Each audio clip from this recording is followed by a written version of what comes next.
Alright, so you're going to want to set up your supplies first, and I'll go through them. Firstly, you want to get like a small crock pot. I got this at Goodwill, it's pretty cheap.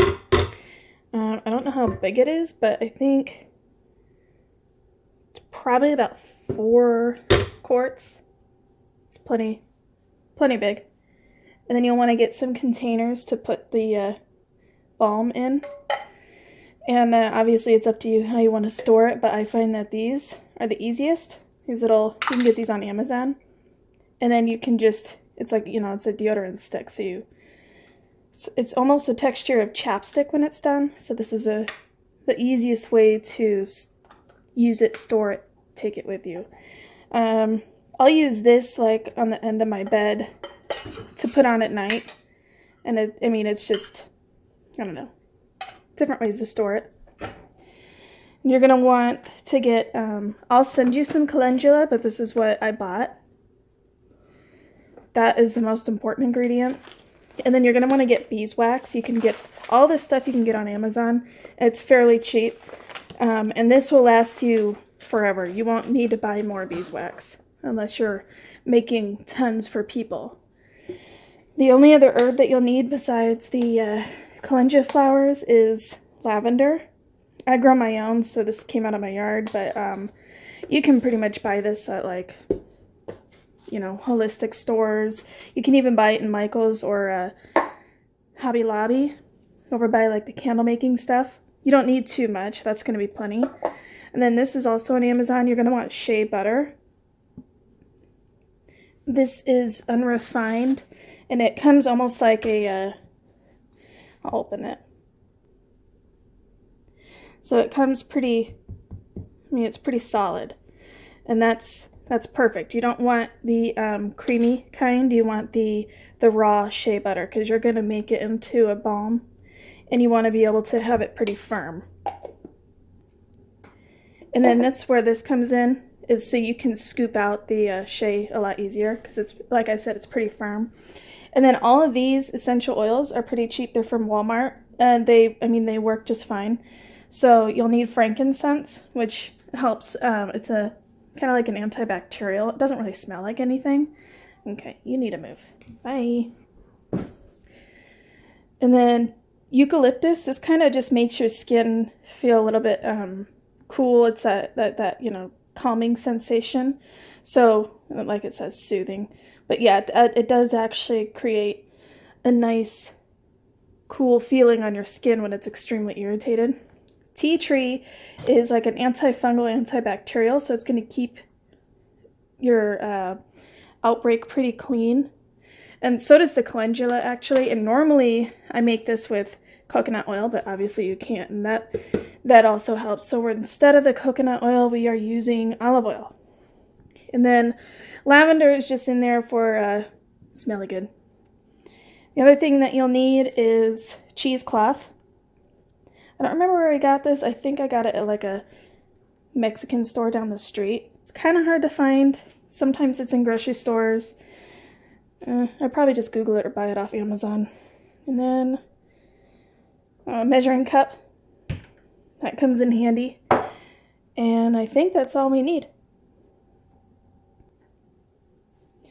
Okay, so I have scooped about a cup's worth of shea into the little Pyrex. I put it up to 2 cups because, you know, by the time it melts down, it's going to be about a cup.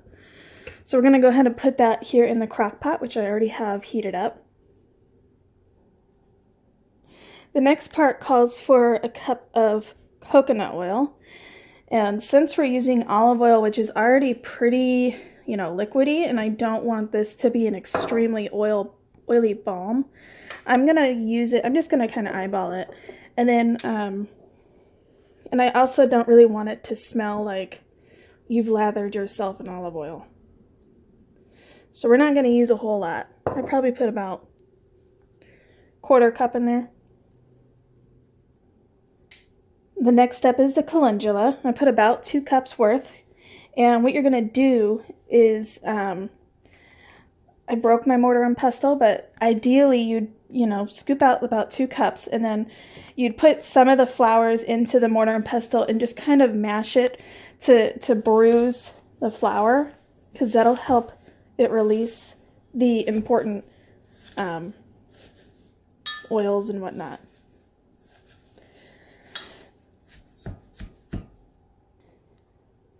And we took my little bit of lavender that I had. You can always add as much as you want, because really it's about the smell. Cooked lavender versus lavender oil, it has a little bit more of a yummy smell to it rather than that really sharp, strong lavender smell. So again, you just want to like bruise it so that it can release those oils. So I bruised it, but even I don't have a mortar and pestle. And if you don't, I usually just kind of roll it in my fingers as I'm adding it to kind of pinch it and squeeze it a little bit more as I'm adding it in.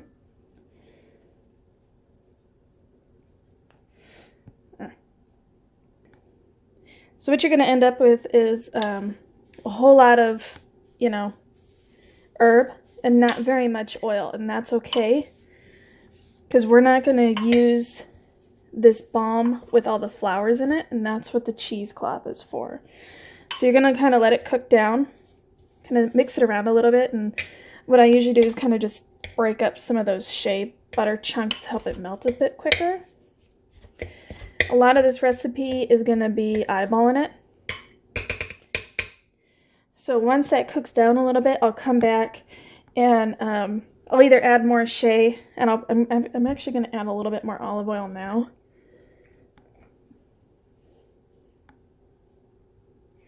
Okay, so I mixed it up a little bit. You can still see that a lot of the herbs are still sticking out, and it's not quite a liquid yet. This is like a big old chunk of shea. That's going to melt eventually. I'm going to speed that up by just putting a lid on it. I'm going to let it sit for probably about an hour before I come back and see if I need to add more shea or olive oil. But I think I'm done with the olive oil. If it needs more, you know, liquid, then I'll probably just put shea. Alright, so about 45 minutes have gone by. So come back, and all of the shea butter chunks have melted. So you can kind of see the oil there at the bottom. And this is a pretty decent amount. It doesn't look like a whole lot, but when you squeeze it out with the cheesecloth, it'll be plenty. And I'm actually going to add a touch more shea, probably about 2 scoops worth, just to give it, because we're using the olive oil and I don't want it to be a super greasy balm. And Shannon had to make popcorn while I'm trying to make this video, so excuse that. It stinks. Right now I'm going to add in the lavender and the tea tree and the eucalyptus. We're going to do frankincense later, but I want it to have a nice, good smell, so I'm going to add this now, about 5 drops each or whatever you want. Irritating. How am I irritating? Okay, so I've added the smelly goods. We'll add another set of it after we've squeezed out all the flowers and when we're ready to set the balm. So this is actually going to sit overnight. You can either set it for like a couple hours, but the best is to let it soak overnight, because that's going to be the most effective. So leave it on. We'll come back in the morning. So now we've come back. It's morning. I've grabbed this little, like, I don't know, Asian drainer thing. I don't know what to call it. And like a Tupperware, a nice wide base, so that when you go to strain it, it's pretty easy. You're not fumbling around. This would also work too. It's like a takeout container that I saved. That actually might work a bit better, because then I could just strain it in here. The best way to do this is with 2 people, so that one person can be holding the strainer and the other person can be pouring the crock pot. But Shannon's on duty today, so I'm going to have to struggle with this by myself. So when you come back, where's my spoon? You're going to see that it's pretty dark, because all those flowers have been cooking all night. And when you get the oil out, it's probably going to be, it's going to be like a yellowish brown color. Can't really tell on the spoon at all, but the darker it is, the stronger your balm is going to be as far as like the healing part of it. So this is plenty. And if you find you just don't have enough of the oil, or you just feel like you want more, then add more shea. I wouldn't do any more olive oil. Again, you don't want to be greasy. So I'm going to start straining. And I'm going to start straining the larger chunks first into here using my little thing. And I'm going to put a cheesecloth. Hold on, I'll demonstrate this. I'm going to put my cheesecloth like this, and then I'll pour. And once you get a decent amount, you don't have to do it all at once, because this is going to fill up pretty quick with all the flowers. And then once you have the flowers in there, you're going to wrap it in the cheesecloth and just use the strainer and press so that you're squeezing as much oil as you can out of the flowers. So because I'm on my own, I'm just scooping the larger chunks out first and putting it in here. And then I'm going to take, please stay. I'll wrap this up. Give me a second. Wrapped it up a little bit, and then I'm just going to press. You'll see that it's draining into the bottom there. And it's a nice, like, urine color brown. I guess if you're not drinking enough water.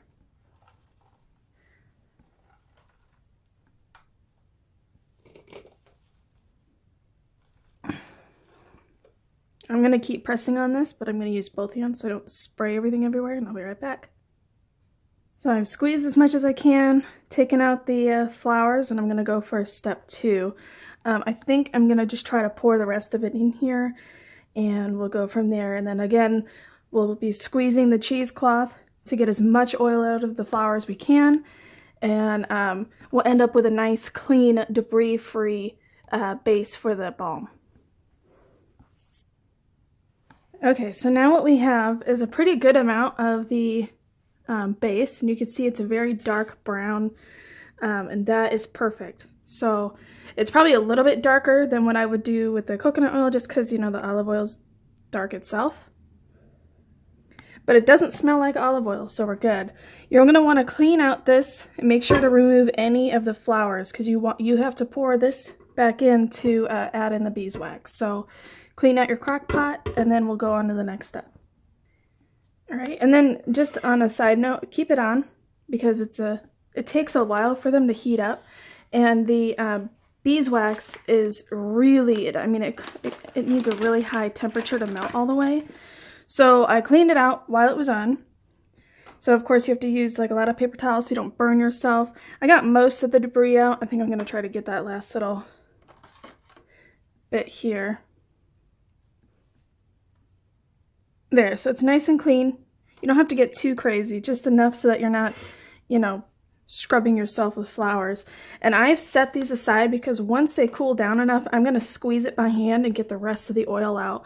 Because the flowers contain a lot of oil. You can see that they're still pretty, come on, focus. They still have a lot of, you know, oil left in them. So it's too hot to squeeze by hand right now. So you're going to pour this back into your crock pot.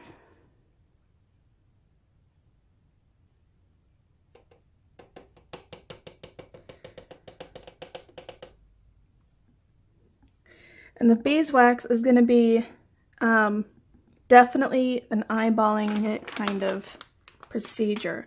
So you're going to start off with about a 1/4 cup, let it all melt down, and it's going to look just like this once all the beeswax is melt down.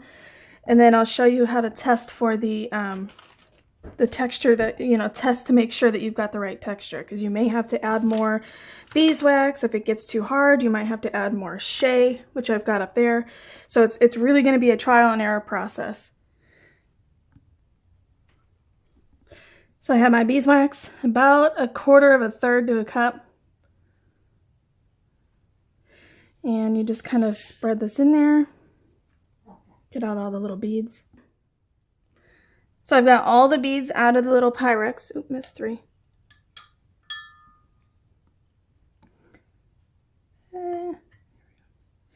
And importantly, you're going to want to stir it up to evenly distribute it so it melts a little bit quicker.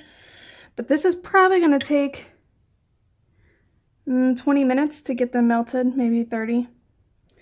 And this is when you're going to add the rest of your essential oils.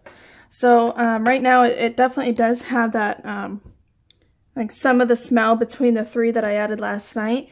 So you can definitely smell, I smell the tea tree and the eucalyptus, so I'm going to add a little bit more lavender. And the frankincense is, we haven't added this yet, so I would put about 5 to 10 drops in there. So the beeswax is actually melted pretty quickly. This is about the time it took for me to add the essential oils, but I'm going to let it sit for a little while. When you start, you can see the beeswax already hardening on the spoon. This is how we're going to test the texture of the balm and know whether or not we want to add more of beeswax or the shea butter. So we'll continue to let this sit for a minute. I added 10 drops of frankincense. I did a couple more of the tea tree just because I wanted the beneficial factors of it, but the smell is really overpowering, so I didn't add too much. I added a bunch of eucalyptus because that's the most like beneficial part of actually putting it on your skin, that cooling sensation. Like that's the part that I find most soothing. And then I put a bunch of lavender in it because I like lavender. So we'll let this sit. I'm going to put the lid on it so my cats don't mess with it. And Alright, so all of the beeswax has melted, and I have squeezed out the rest of the oil from here as best as I could. I usually like to use gloves because I can't stand the oil on my hands, but this time I didn't have gloves, so whatever. And I've taken a small little sample, so I took my spoon and I just dipped a little bit in, and I let it cool here so that we can get a good idea. I don't know if it's, yeah, it's good and cool. So you can see that when I push down, it does break away, but it does take quite a bit of force. And this is actually going to be a pretty good texture because you're not going to want it too soft, but at the same time, you're not going to want it too hard because it'll hurt when you put it on your skin, especially those really bad breakout areas. So like this one is actually pretty good because I put a bunch on last night, but that's probably going to be a really decent texture for this balm. So it's kind of hard to, and it's still a little bit warm, so it has some more setting to do, but that's pretty good. And that's what it's going to look like once it cools. So our next step, let me wipe off my fingers, hold on. So I took our little sample and I actually just put it on my hands. So it hasn't quite soaked in yet, so you can still see it, but it's not too oily. So once my skin absorbs it, it's not going to make you feel like all icky all day long. So this is going to be a good texture. And what we're going to do now is set up the station for pouring all of this into our containers. So I usually put down a paper towel because I don't want to have to scrape it off the counter when it cools. I'm going to set up these, open them up. I think we'll have enough to fill these guys up. And if there's still too much, then I'm going to put it in my little tin. So what I'm going to do is I'm going to use this Pyrex. And you're going to want to wash it out right away. If you use this for cooking, I mean, you still can. It's not, nothing in here is toxic to ingest, so, except for the essential oil, but that's only in high quality quantities. So we're going to use this, pour it in, and then obviously we'll just carefully pour it into each of these. So that's what our next step is. Okay, so I've taken all the lids off of the deodorant sticks. I've made sure that they're down as far as they'll go. I've lined them up. And I've got my oil. So hopefully this doesn't get all screwed up, so I gotta focus.